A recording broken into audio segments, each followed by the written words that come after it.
The oars row as they reach out towards the horizon. One man stares in shock and horror at their captain, covered in blood of their fallen comrades, but the captain's eyes are locked forward. The sun beats down upon them, but he breathes, his lungs remain frozen.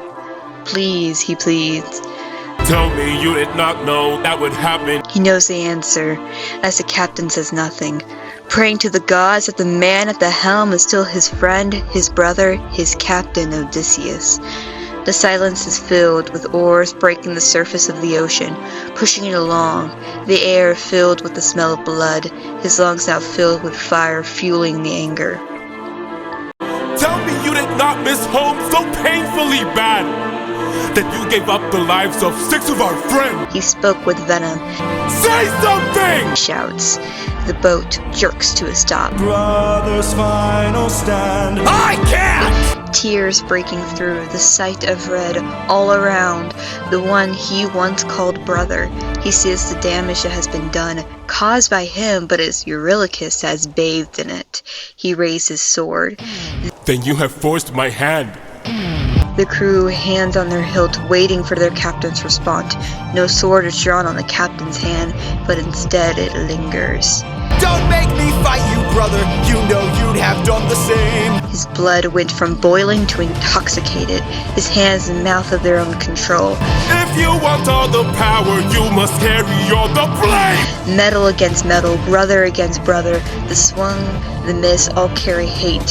Hate against this man, hate against himself for the idea of leaving the crew behind, the very crew that is standing by his side. I am not letting you get in my way! The ocean shook as the salt water splashed on the board. Odysseus' blade fully drawn at the neck of his second in command. Then the world stops. My brothers. He pushed his luck too far, they say.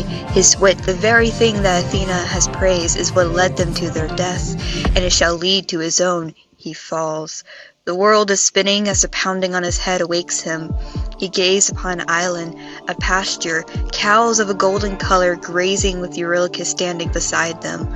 He climbs out to see a statue of marble cut to perfection to depict the beloved sun god Helios. This is the home of the sun god. Hand hovering aside where the metal pierced his skin, now covered with bandages, soaked. And hunger is so heavy. Sword in his hand with the same desperation that Odysseus has known for so long. He can't remember a time before the war, but he refused to glance at this captain. Please don't tell me you're about to do what I think you'll do. Oh, how the word sounds so familiar, but so wrong on his tongue. His hand and thoughts are only of hunger. All this time he has believed if they could beat the storm, beat the Cyclop, escape Poseidon, beat Circe, find the prophet, he could return home, but he couldn't beat hunger. He raised his sword. Eurylochus, no! The sun now in hiding as a storm looms over, the beautiful green pasture withers. He shakes as he sees the golden cow lay dead by his feet. He tries to stagger away. The sword dropped from his hand covered in blood with a tint of gold. You've doomed us all, Eurylochus! What did he do? He rushed back to the boat, back into the ocean with his brothers by his side.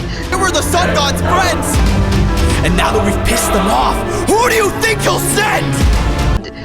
Oh, what did he do? He shakes as he grabs the oar, but the waves crash them back into the beach. We're too late. He flashes and blinds as the thunder shakes the ground. Oh, what did he do? He has angered the gods, and in response they sent Zeus. The eyes pierce his soul into his very being, knowing every lie, every hurt, every truth, every love. But he stares at the captain, not saying a word to them, but instead gloats about his status as a god.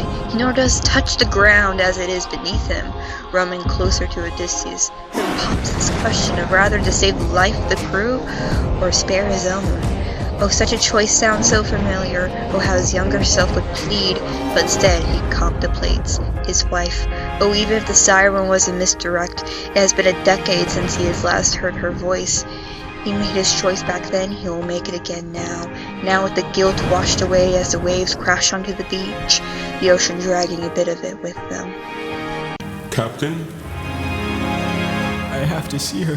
If he had a choice, but someone has to die today and he couldn't. But we'll die. Did his captain kill all of his men? Oh, he knows. 600 to 1. The sky darkens as lightning strikes. He dares not to look, the sound deafening their screams. When the sun comes out, Zeus is long gone and so is his crew. Scorch marks all along the pasture, the green returning to the field. The only remains left is ash. He carves out gravestones for his fallen men. Maybe the gods will leave this, or maybe it will be destroyed. He will make a proper burial for all of them once he gets home. His sweet, sweet Penelope is waiting. His son is waiting. His kingdom is waiting. He looks up at the head gravestone. Eurylochus, a husband, a friend, a brother, and loyal crew member carved out. He shall make sure his memory will live on, even if it is tainted. He strolls on the beach, pushing the boat into the ocean blue. A captain with no crew, a king with no throne. He pushes forward, hoping he gets there before he turns into a husband with no wife, a father with no son.